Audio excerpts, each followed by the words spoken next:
Good evening and welcome to the campus of UW-Whitewater. I'm your host, Sam Matheny, and alongside me today is Evan Chrisman. We ask you to please excuse our momentary interruption of sports from your regular daily schedule. Evan, let's get right into it here. And the College Football Playoffs was created in 2014, and a group of committee members would rank them 1 to 4 at the end of each year. Over the years, many teams believe that they should have been in over other teams. Recently, they have discussed the idea of expanding the playoffs, but ultimately deciding against it. Should they expand the playoffs or should it stay the same?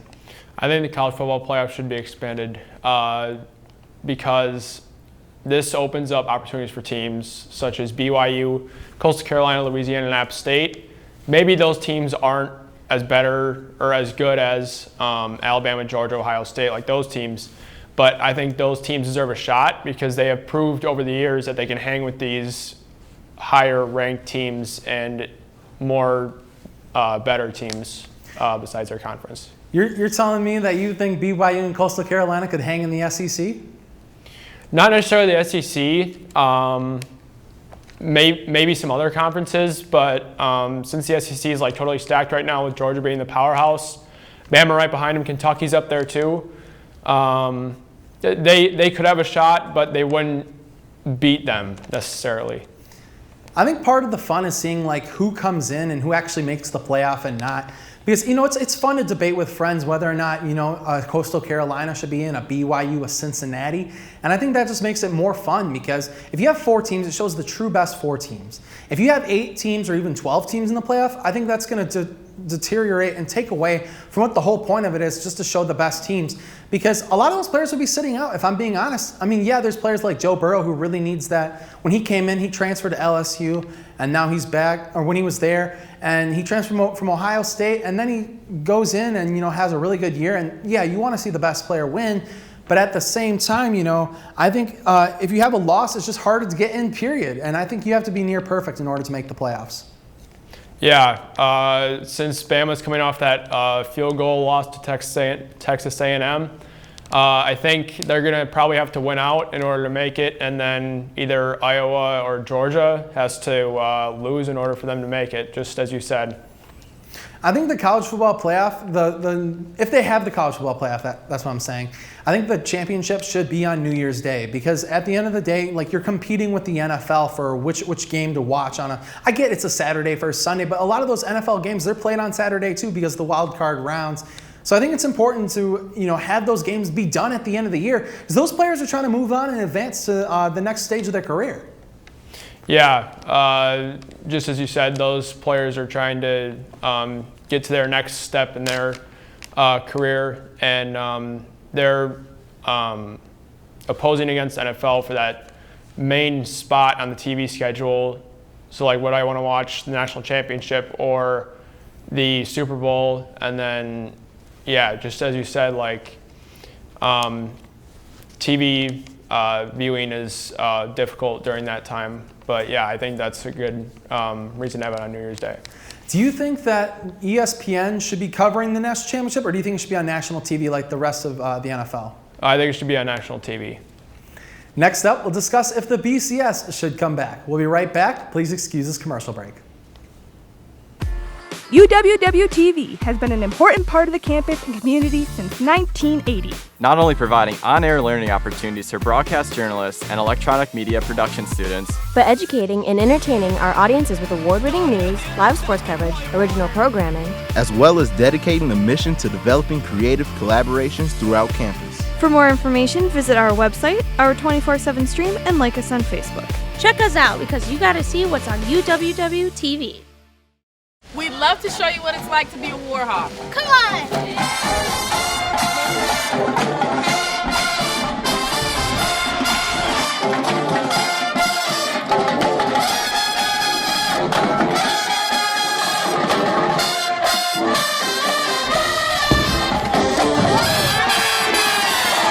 Don't miss out on your chance to be a Warhawk at UW-Whitewater.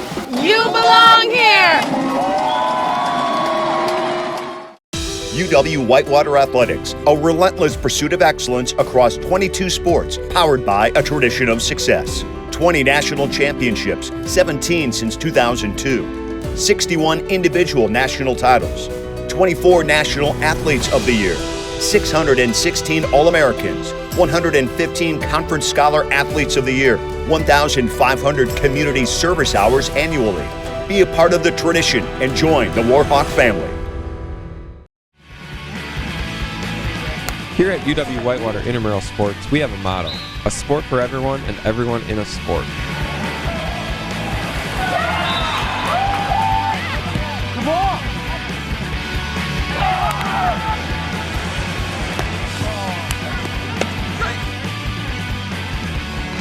Stepped it anyways.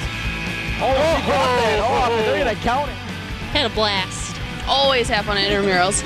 Every day we strive to go above and beyond that goal by providing healthy exercise, promoting leisure education, and giving students that competitive atmosphere they are looking for. Yes! Yes!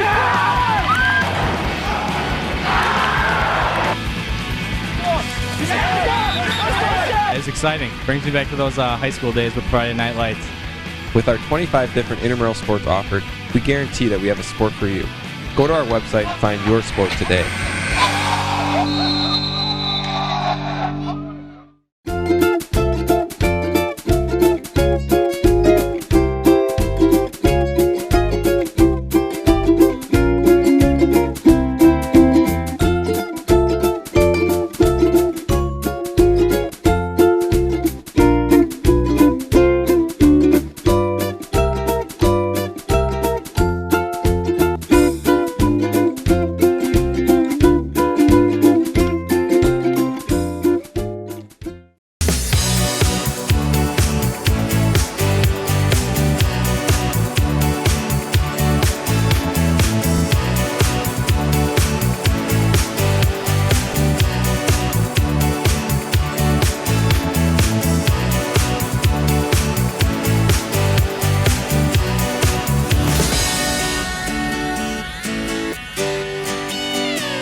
Welcome back to Please Excuse Our Momentary Interruption of Sports from your regular daily schedule. With the controversy over the last couple of years of which teams should get into the college football playoffs, many believe the Bowl Championship Series would work better given there have been two distinct teams head and shoulders above the rest. Should college football go back to the BCS or should it stay with the playoff system, Evan? Personally, in my opinion, I think the BCS is terrible. I think the year was 2008 or 2009, I can't remember. Oregon State and USC played in the Bowl Championship Series. Okay, yeah, that's one of the two top teams. They recruit well, yeah. Okay, but like you have opportunities for these other teams, maybe not as good as I said earlier, but like BYU, Coastal, that could get in, and instead of taking away opportunities from these teams, like maybe some of the top 5 teams in college football right now, Bama, Georgia, all those, they would have more of a shot than just putting Georgia and Iowa in the championship at the end of the season. I disagree with that. I think BCS, you take the 2 top teams at the end of the year, because typically there's 1 or 2 teams that are actually undefeated. And I think the undefeated teams are typically the ones that should go to the not college football playoff, my bad. The Bowl Championship Series, the national championship. I think that's why they should go, because if you have a loss, you should be out, in my opinion, because I mean, yeah, there's teams like Alabama who get in with 1 win every now and then. But I think if you're near perfect, that should be the teams that go. I mean, every game really matters in the BCS, the format. Yeah, just as you said, Bama has a loss at Texas A&M, like I said earlier. But they're going to get in. They're going to get in if they win out. Maybe not the 1 seed, maybe not the 2 seed, but maybe 3 or 4 seed. And just like you said, college football playoff won't be expanded, so it'll just be 1, 2, 3, and 4 playing. So yeah. Yeah, and like the Texas USC example, I believe from 2006 was a big example because those were truly the best 2 teams. You had Pete Carroll coaching USC. you go over and you have an amazing talent like Vince Young at Texas, and it went down to the wire. I think those are the games. I'm sick of seeing 4 teams play and the first 2 games not really mattered. I mean, the 1 seed versus the 4 seed, that really doesn't matter in my opinion. The 1 seed's usually always going to win, unless you're the first time the playoff was implemented, when they had Ohio State ended up beating, I believe it was Alabama or Clemson. I'm not sure which team. But either way, I still think that, you have to have that 1 versus 2, because that's the 2 top teams, and there's no leeway. Then you truly know who the best team in the college football is. Yeah, and that kind of relates to why viewership is down in the semifinal games, because it's just these regular teams over and over again. Alabama, Georgia, Oklahoma, Ohio State, all those teams. Okay, those get boring. Yes, they're good. They recruit well. They're amazing at what they do. Yes. But these other teams that could have a shot, Iowa, Cincinnati. Cincinnati's been budged out the last couple years, if I remember that correctly. And their fan base has not been happy because they deserve to be in, and that's why viewership is down, because it's these regular teams. And these other teams that are quite exciting to watch, i.e. Iowa, Cincinnati, could get in, and I think that would raise viewership, because nobody's seen those teams play besides on primetime, and they won't play better teams, I guess. Well, the reason Iowa never gets in is because they don't win their conference. If you win your conference, it's basically an automatic bid to getting into the college football playoff, but only for 4 of the top Power 5 teams. We see Oregon went against Ohio State a few years ago. I believe that's what team it was. But regardless of that, Ohio State, the reason they get over Iowa is just because they end up winning their conference, and they win the East or West Division in the Big Ten as well. Next up, we'll discuss Oklahoma and Texas's move to the SEC. We'll be right back. Please excuse this commercial break.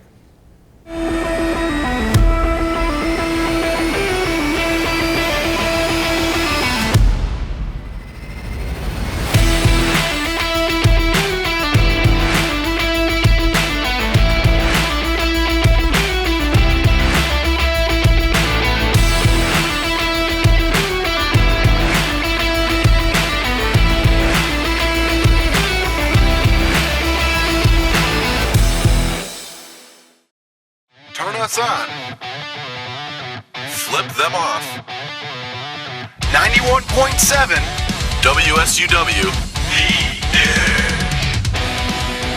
91.7 is a student-run radio station serving the Whitewater area with a variety of original programs, live sports broadcasting, community events, and more.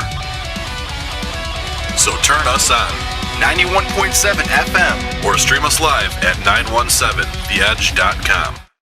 UW Whitewater Athletics, a relentless pursuit of excellence across 22 sports, powered by a tradition of success. 20 national championships, 17 since 2002. 61 individual national titles. 24 National Athletes of the Year. 616 All-Americans. 115 Conference Scholar Athletes of the Year. 1,500 community service hours annually. Be a part of the tradition and join the Warhawk family. As an Army ROTC cadet at Whitewater, you have the opportunity to develop into a great leader while learning and applying the Army values to your everyday life. Within ROTC, you have the chance to travel overseas in the CULP program to train with other militaries, attend many elite Army schools such as Airborne and Combat Diver, and you have the opportunity to attend conferences and guest lectures by some of the Army's top-ranking officers. Our Warhawk cadets participate in many extracurricular activities, Division III sports, Greek life, intramural sports, among many other team building and community service events. Being a cadet at Whitewater is more than just being part of the Army. It's also about being active members in our community and coming together to form a family atmosphere. Anyone who wants to be a part of something bigger than themselves while developing themselves professionally should consider UW Whitewater ROTC. To sign up for UW Whitewater ROTC, go to the 4th floor of McCutcheon Hall to room 417.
Welcome back to Please Excuse our momentary interruption of sports from your regular daily schedule.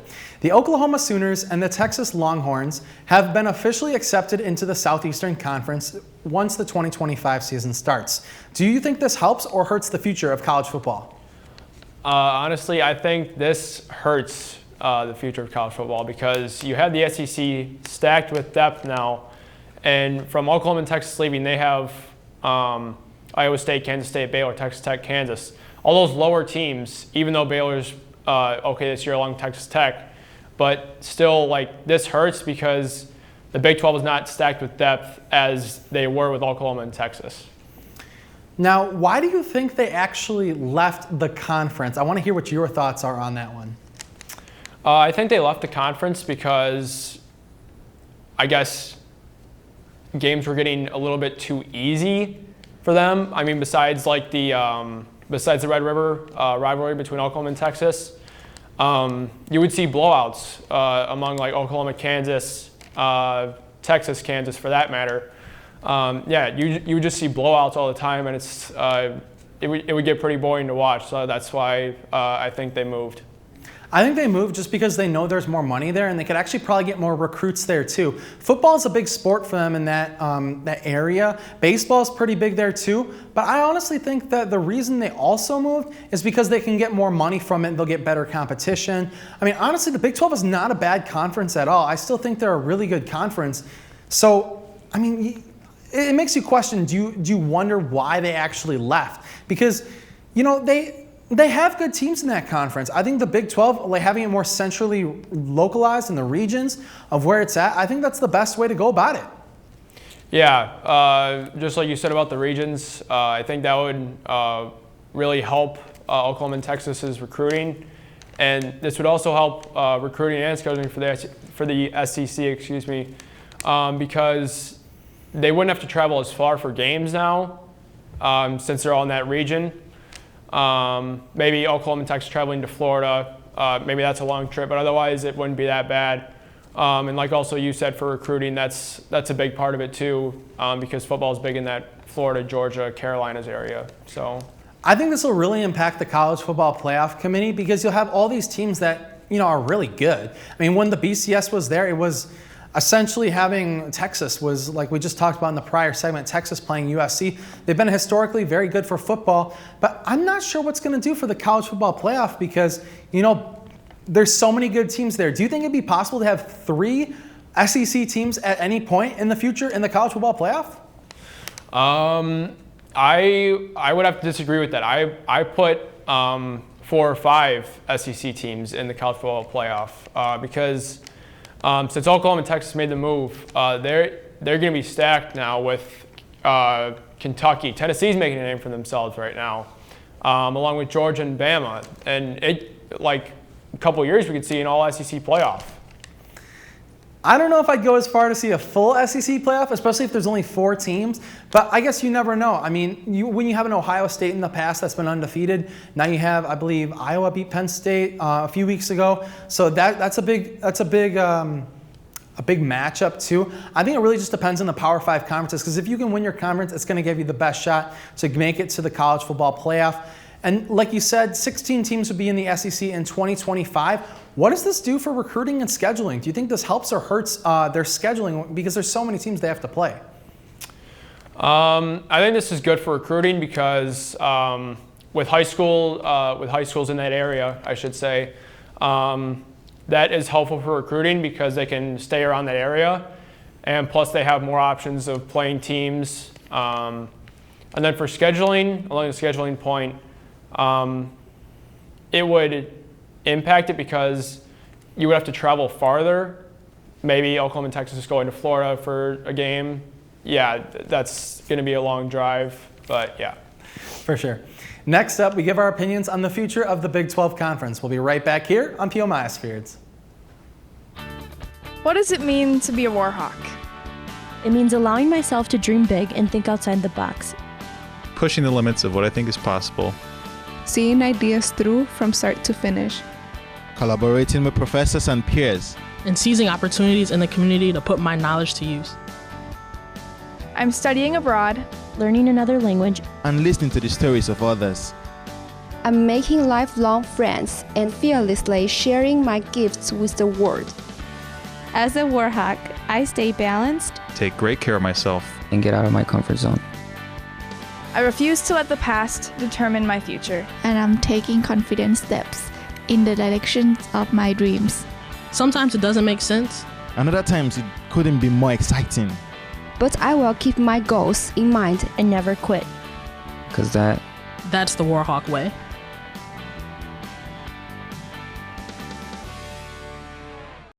Video One Media Services provides accomplished students the opportunity to enhance their college experience by working with real-world clients.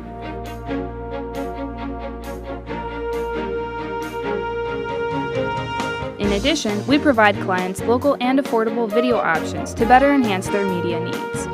For more information on how Video One Media Services can help you with your next media project, email or call our office at 262-472-5659.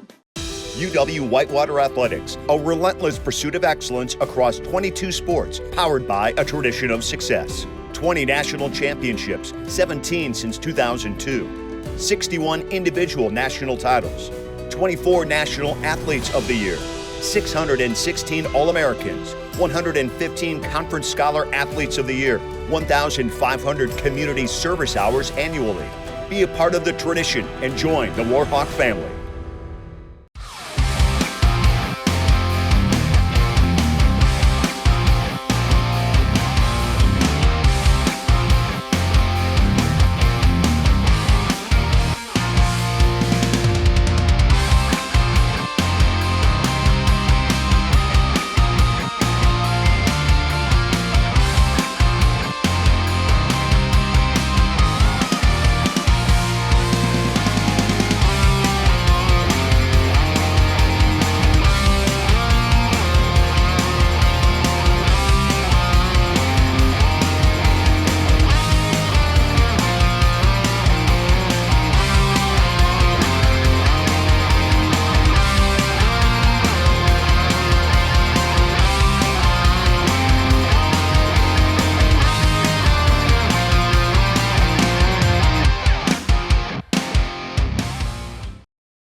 With arguably two powerhouse programs, especially in football, in Oklahoma and Texas, moving to the SEC, the Southeastern Conference, should the conference look to add other teams or should they just stay where they are? I think they should stay the same. The SEC is stacked right now. I don't think they need anyone else. Personally, in my opinion, the Big 12 should add teams. I know they're looking at BYU, Cincinnati, Houston, UCF right now, and that's a high maybe along the addition board. But yeah, I think the SEC should just remain right where it is right now. In terms of the Big 12, I honestly think they should add those teams because it gives those non-Power 5 conference teams an ability to make the conference stronger, especially for playoff chances. Because when you have a team like UCF, who actually was a really good team a few years ago, and then they had BYU's good this year, so Cincinnati and Houston makes a run for their money too. So I think it's a good idea because it's better than just losing teams. If you have a smaller conference with only, let's say, 8 teams, the chances of getting to the college football playoff are much more difficult unless those teams are really strong. So I think it's a good idea to have those teams join. Yeah, I totally agree with you there. BYU, Cincinnati, UCF, and Houston are all good this year. None of them are completely bad or average. They're all above 500. looking to go bowling this year. But yeah, I think personally, from my opinion, that matches Oklahoma and Texas's firepower from the Big 12 that they had, because you have BYU, who's been majorly good throughout the past few years. Cincinnati too. UCF, even like you just stated, in 2017, they were amazing. And Houston, coming off a couple okay seasons, is starting to build up their momentum too. Do you think that when it comes to postseason time in all sports across the board, do you think that adding these 4 teams, if they were to, do you think it helps them come postseason time? That's a maybe for me, because then like you have the SEC, who's totally stacked right now with the addition of Oklahoma and Texas in 2025. Then you still have the Big 10, Pac-12 with Oregon and Michigan and everyone out there. It's got to depend on how the season goes for them. But personally, I would say yes. It does help their chances. I would say no, it doesn't help them when it comes to postseason time. Because in the college football playoff, like we spoke about earlier, you pretty much have to win your conference to get in. But if you have 16 teams that could legitimately, maybe 14 of them could legitimately win the conference, like we do see in the SEC football every season, there's going to be less teams, or there's going to be more losses across those teams, which when it comes in comparison to like Ohio State, the ACC with Clemson, when you have those comparisons and you see teams that have, maybe 1 loss or no losses at all, and then you look at a team in the SEC where like half the teams have 2 losses and they both have 9 wins, I think that really improves their conference, but it hurts their chances going to the postseason. That will do it for us here tonight. Thank you for watching, and tune in next time to hear more hot takes all around the world of sports. This has been Please Excuse our momentary interruption of sports from your regular daily schedule on UWW TV.